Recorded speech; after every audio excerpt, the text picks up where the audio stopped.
பார்வதி குளிச்சுக்கிட்டு இருக்கிறாங்க. ஓகே, குளிச்சுக்கிட்டு இருக்கும்போது சிவன் அங்கே வருகிறார். இதனுடைய அர்த்தம் என்னன்னா, தன்னுடைய உடம்பில் இருக்கக்கூடிய உடல் மனதில் இருக்கக்கூடிய அழுக்கை, எனக்குள்ள இருக்கிற நெகட்டிவான விஷயங்கள், குளியல்ங்கிறது என்ன, நம்ம உடம்புல இருக்கிறது என்ன பண்றோம், அது சிம்பாலிக்கா என்ன சொல்றாங்க, பார்வதிங்கிறது சக்தி, அதாவது பிரபஞ்சத்தில் இருக்கக்கூடிய சக்தி, எனர்ஜி. அவங்களுடைய சொரூபம் தான் பார்வதி. பார்வதி தான் சக்திக்கான மூலம். சரிங்களா?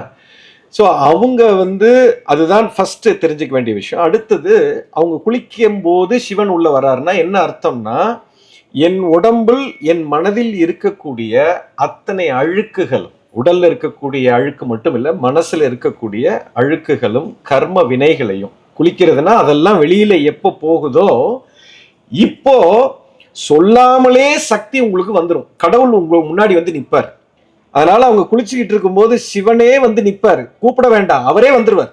சிவனை நம்ம தேட வேண்டாம், தெய்வத்தை நீங்க தேடாதீங்க.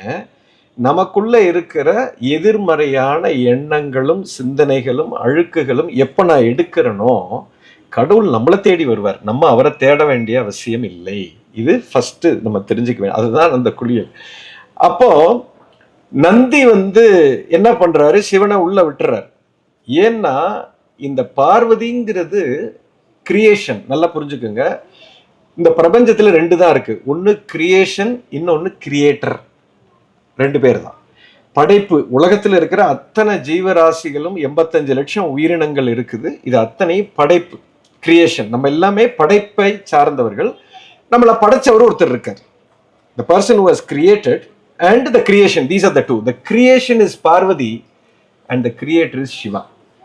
இது இல்லையேல் இது இல்லை, இது இல்லையேல் அது இல்லை. அப்போ இந்த கிரியேஷனை பாதுகாக்கிறது நந்தியோட வேலை. ஆனா கிரியேட்டரே வந்தா அப்புறம் மாட்டேன்னு சொல்ல முடியாது. ஸோ கிரியேஷனை விட ரொம்ப சிறந்தது எதுன்னா கிரியேட்டர்.